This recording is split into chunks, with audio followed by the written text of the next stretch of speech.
Bonjour, je m'appelle Gilles Espier. Lorsqu'on revisite les grands classiques de la cuisine française, il est important d'y ajouter sa petite touche d'invention sans pour autant changer la tradition. Alors nous sommes entre tradition et innovation pour que les gens retrouvent quelque chose de nouveau dans leur assiette avec des goûts qu'ils connaissent déjà. Et ça n'est pas forcément très compliqué.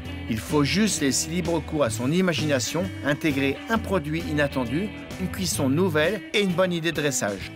Aujourd'hui, je vais vous transmettre cette idée d'une gastronomie généreuse, inventive et mixée. Bienvenue dans Un Frenchie en cuisine.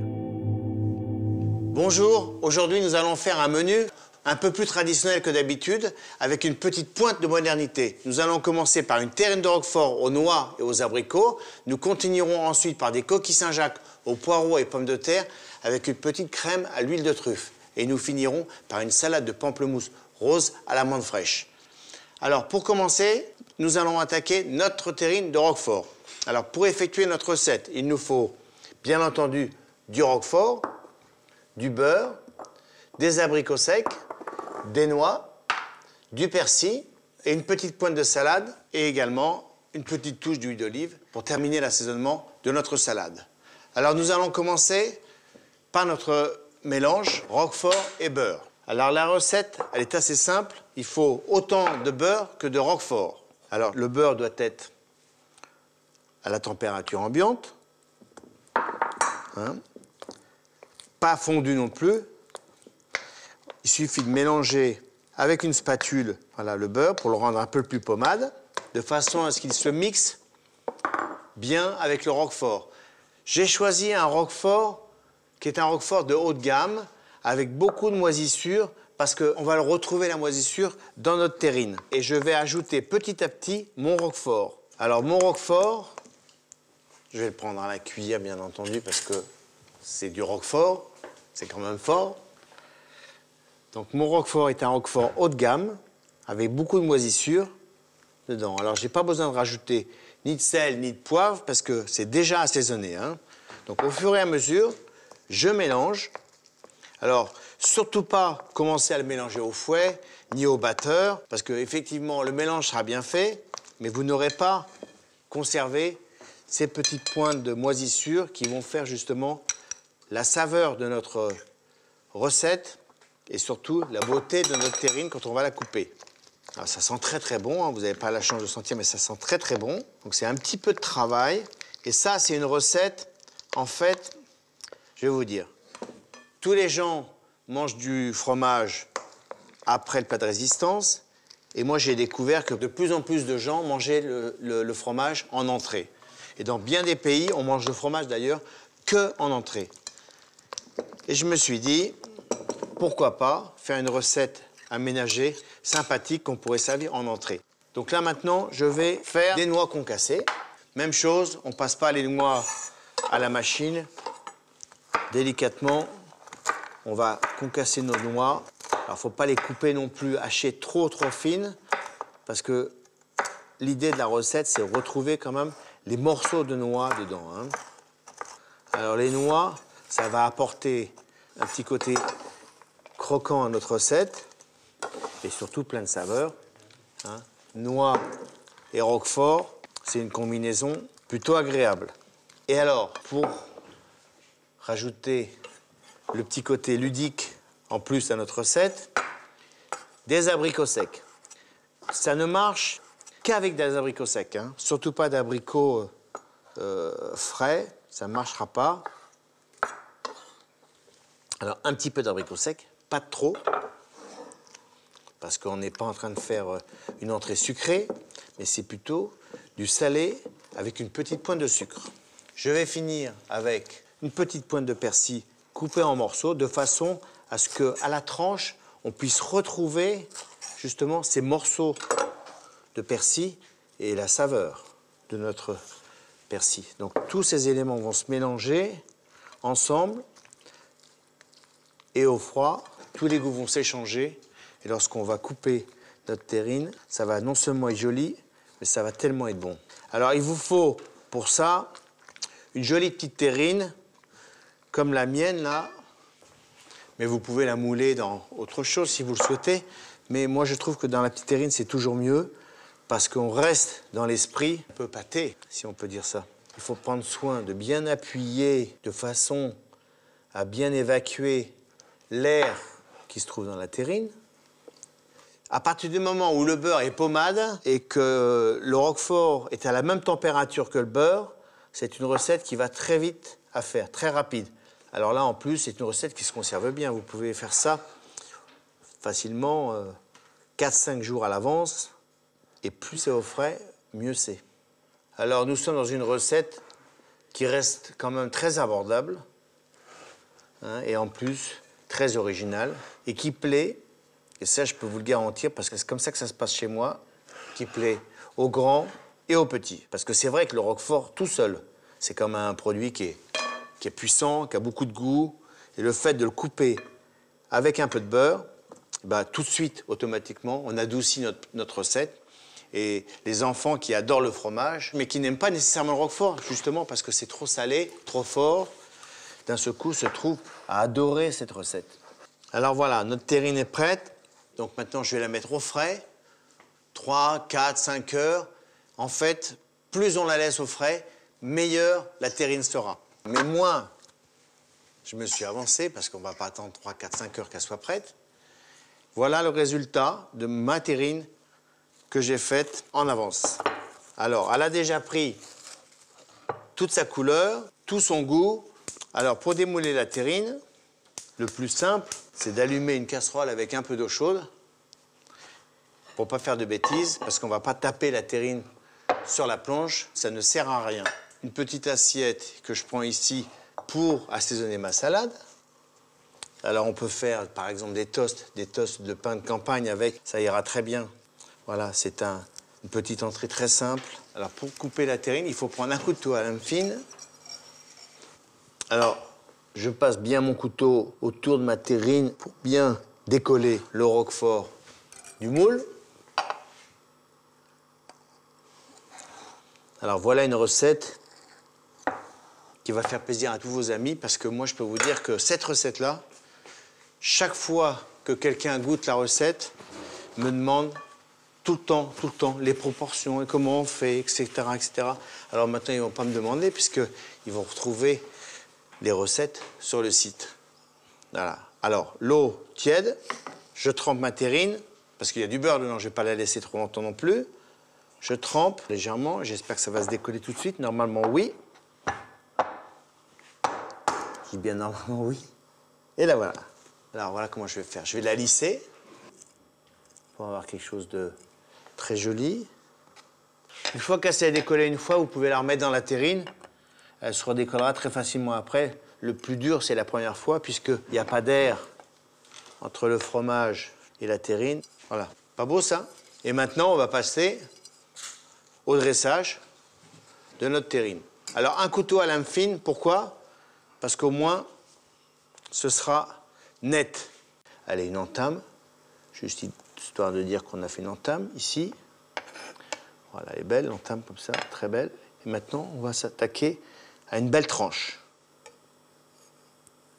C'est quand même fragile, mais il faut faire attention. Et là, ma terrine de roquefort, ici.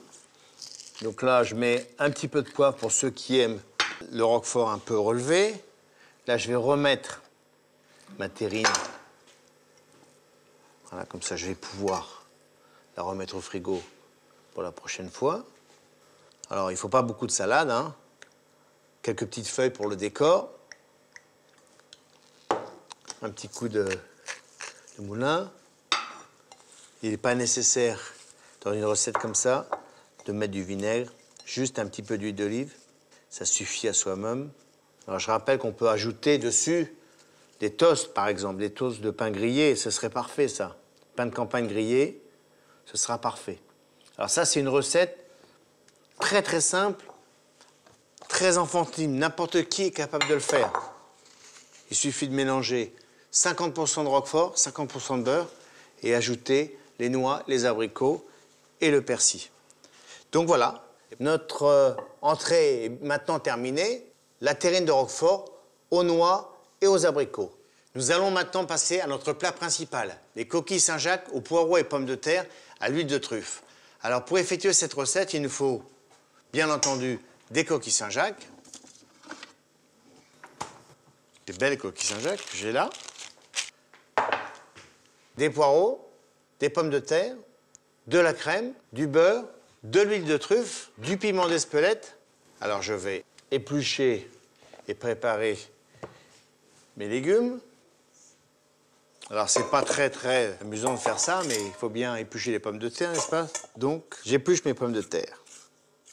Alors c'est une recette qui est assez traditionnelle. Enfin le mélange poireaux-pommes de terre, tout le monde va dire oh là là, tout le monde connaît ça. C'est la façon dont on va réaliser notre recette qui va en faire l'originalité. Hein. 1, de par sa cuisson, 2, de par sa finition, et ensuite la petite touche d'huile de truffe qui va faire toute la différence. Alors pour bien laver un poireau, et bien entendu, j'ai coupé le bas, je l'ouvre en deux, même chose ici. Alors j'enlève en général peut-être la première feuille ici. Hein. Donc il faut faire attention quand on lave les poireaux, c'est surtout le sable. Hein, parce que ça pousse dans la terre un peu sablonneuse. Et voilà, il faut bien les ouvrir ici pour bien enlever le sable. Il n'est pas question que lorsqu'on mange les poireaux, ça nous croque sous la dent. Donc c'est ce que nous allons faire maintenant à l'eau froide. On va laver nos poireaux. Alors plus les poireaux viennent du jardin, évidemment, plus il y a de sable dedans, mais bien meilleurs ils sont.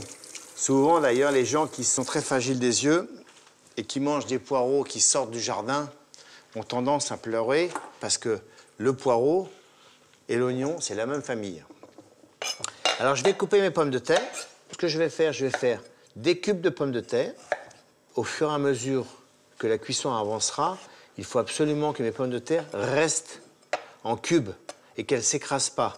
Donc dans cette recette-là, la difficulté, c'est bien entendu la qualité du produit et la cuisson du produit. La cuisson, c'est toujours la chose la plus importante. Fraîcheur, cuisson, assaisonnement et chaleur. Ça peut être bien fait, mais si le plat est froid, ce ne sera pas bon. Comme ça peut être bien chaud, mais si ce n'est pas assaisonné, ce n'est pas bon non plus. Et si ça peut être bien chaud, bien assaisonné, mais si le produit n'est pas bon, eh ben, ce n'est pas bon non plus. Donc ce sont des éléments qu'il ne faut pas oublier de réunir. Lorsqu'on les a tous les trois, eh ben, on réussit un bon plat. Alors bien entendu, les pommes de terre, une fois taillées, il faut bien les laver parce qu'il y a toute l'amidon de la pomme de terre qui doit disparaître. Il faut les laver une fois, 2 fois, 3 fois. Une fois que l'eau est bien claire, c'est que c'est propre. Donc là, maintenant, je vais couper mes poireaux. Pas trop fin non plus, en restant dans le même esprit que mes pommes de terre. Alors, je mélange bien entendu du vert et du blanc. Voilà, il faut réfléchir lorsqu'on est cuisinier un petit peu, hein, quand on fait un plat, à l'harmonie des couleurs et de ce qu'on veut donner à notre plat. Vous voyez, là, j'ai du vert et du blanc, un peu plus foncé, un peu moins foncé. Donc voilà, je pense que j'ai assez de poireaux, ça va faire l'affaire avec ça. Voilà, donc maintenant on va commencer la cuisson de nos poireaux. J'allume mon feu. C'est une recette très simple, mais plus c'est simple, plus c'est compliqué parfois. Il faut respecter la technique. Un morceau de beurre, parce que là, il faut mettre du beurre, pas d'huile d'olive. On n'est pas dans la cuisine provençale, mais plutôt dans la cuisine du nord de notre pays. Donc allons-y. Soyons généreux avec le beurre. Alors la cuisson des poireaux, c'est important de les cuire régulièrement et de les mélanger ensemble parce que très souvent lorsque les gens font une recette, une soupe de poireaux, pommes de terre par exemple, l'addition des produits fait toute la différence. Si vous faites une soupe de poireaux, pommes de terre et que vous mettez les pommes de terre, les poireaux, vous mettez de l'eau, un morceau de beurre et vous faites tout cuire ensemble, ce sera une soupe de poireaux, pommes de terre, bien sûr. Mais ce ne sera pas une vraie soupe de poireaux, pommes de terre. C'est l'addition du produit, les uns derrière les autres, qui fait la différence du goût. C'est souvent ça la différence. Et en faisant comme ça, non seulement on garde le goût, mais en plus les couleurs. Donc là, nos poireaux, on les voit commencer à fondre. Alors, faire fondre les poireaux sans coloration. Hein. Mes poireaux sont prêts. Je vais pouvoir ajouter mes pommes de terre. Là, je mets mes pommes de terre. Je mélange délicatement. On voit bien d'ailleurs que déjà, mon plat, il a de la gueule.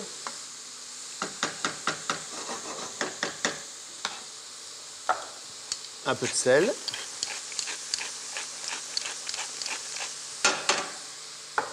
Un peu de poivre.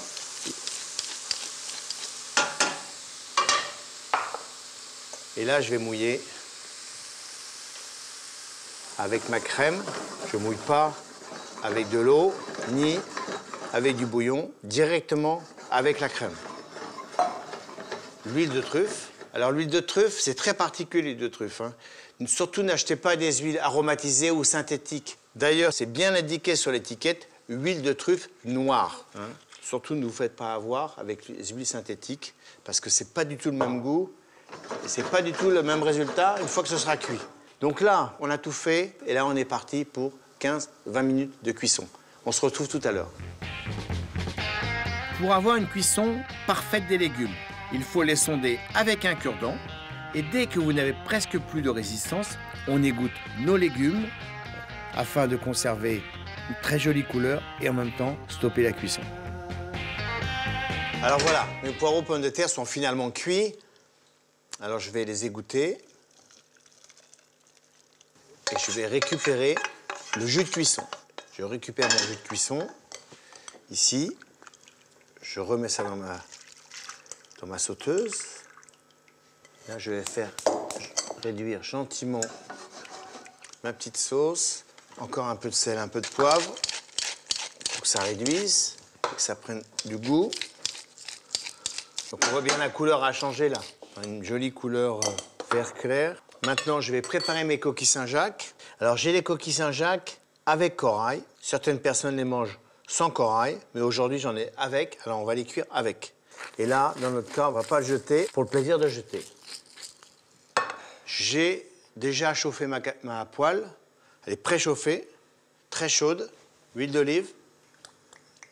Alors, je vais mettre de l'huile d'olive plutôt que du beurre parce que l'huile d'olive va saisir directement mes coquilles Saint-Jacques et va bien griller mes coquilles Saint-Jacques. D'entrée de jeu, il faut presque tout faire en même temps, là. Alors, je vais juste regarder si j'ai suffisamment de fil.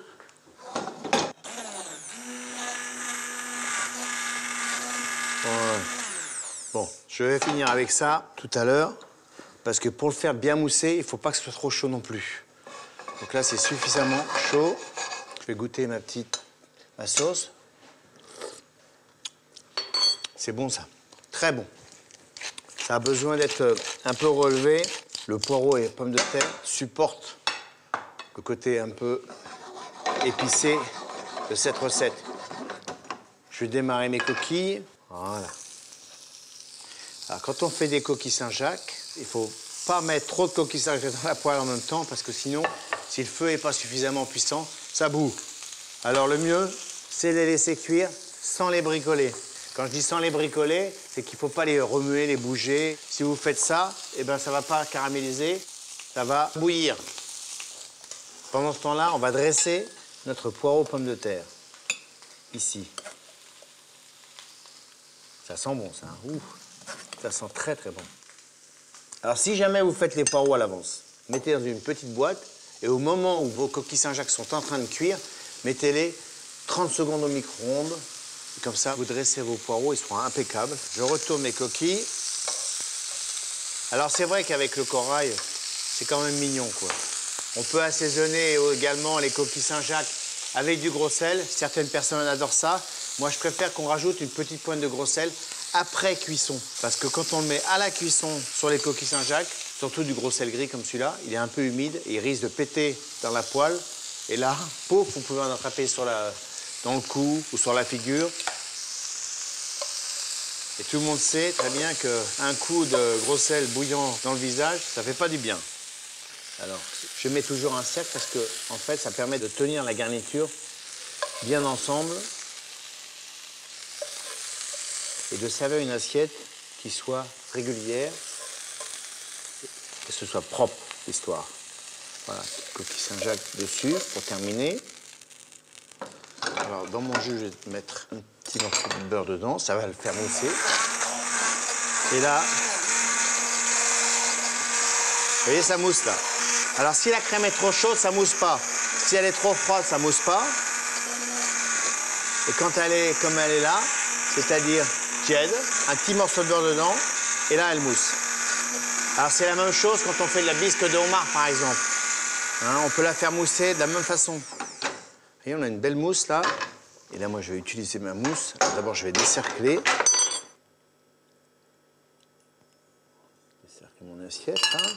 Et je vais utiliser ma mousse que je vais mettre autour, comme ça.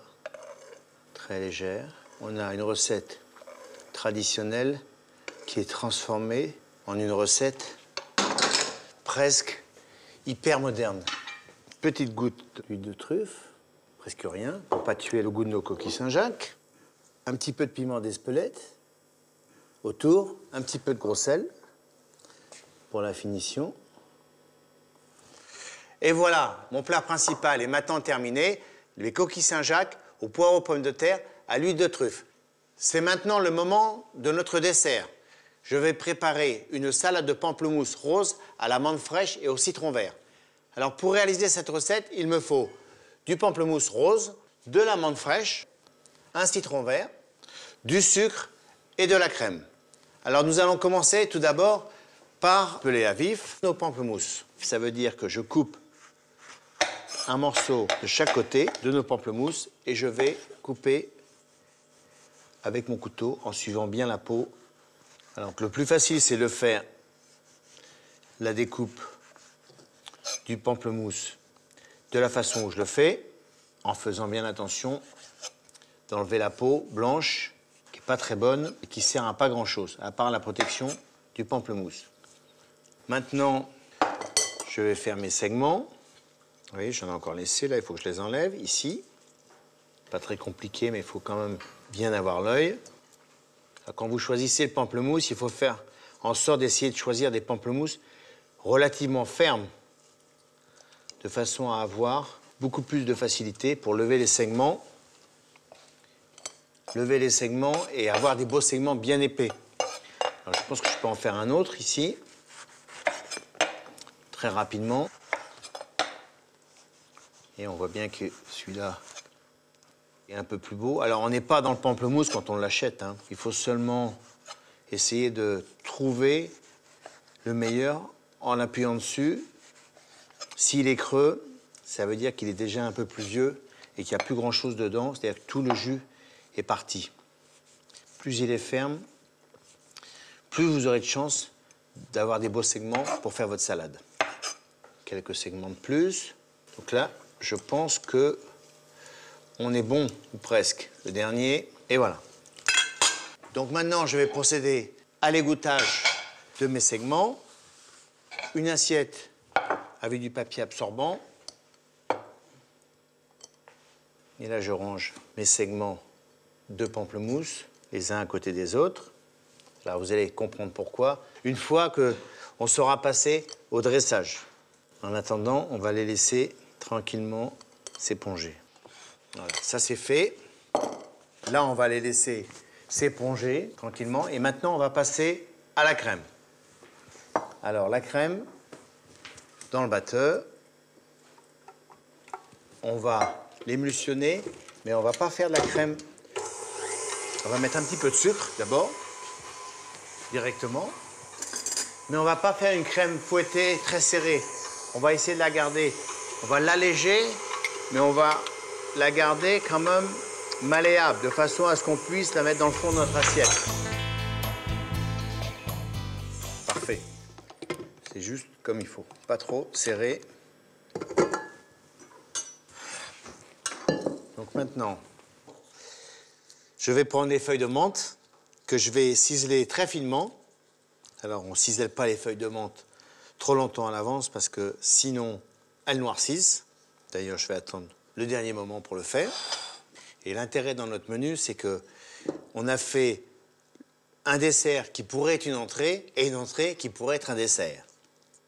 Donc, tout le monde va y trouver son bonheur. Alors là, je mets ma crème. Je ne vais pas trop la bousculer. On voit bien qu'elle est très légère. Et là, je vais ranger mes segments de pamplemousse. Alors, c'est quelque chose de très simple, hein. C'est pas... c'est très simple, mais c'est très bon. Alors vous comprenez maintenant pourquoi j'ai épongé mes segments de pamplemousse. Je l'ai fait parce qu'autrement, il y aurait du jus de pamplemousse qui aurait coulé partout dans l'assiette. Alors c'est pas une recette qui coûte très cher. On peut le faire même avec de l'orange, hein. Voilà, c'est tout en simplicité et en couleur. Une petite pointe de menthe que je vais ciseler très très finement. Alors c'est vrai que là, sur un coup comme ça, il faut vraiment que ce soit tout en finesse. Pas couper la feuille de menthe, trop grosse. Et là, on parsème de menthe comme ça. Et là, un peu de citron vert. Pour le plaisir. Alors moi, j'ai mis du citron vert, mais on peut utiliser le fameux citron Kombawa qu'on trouve un peu partout maintenant dans les magasins asiatiques, et je pense que même dans les grandes épiceries, on le trouve également, qui va vous donner un parfum d'Asie assez exceptionnel. Et différent du citron vert, bien entendu. Donc voilà, notre dessert est maintenant terminé. Notre salade de pamplemousse à la menthe fraîche. Alors, un petit rappel de notre menu. Nous avons commencé par une terrine de roquefort aux noix et aux abricots, une coquille Saint-Jacques aux poireaux et pommes de terre à l'huile de truffe, et nous avons terminé par une salade de pamplemousse à la menthe fraîche et au citron. Et n'oubliez pas, vous pouvez retrouver toutes mes recettes sur le site de Cuisine Plus. Quant à moi, je vous dis à bientôt. Salut!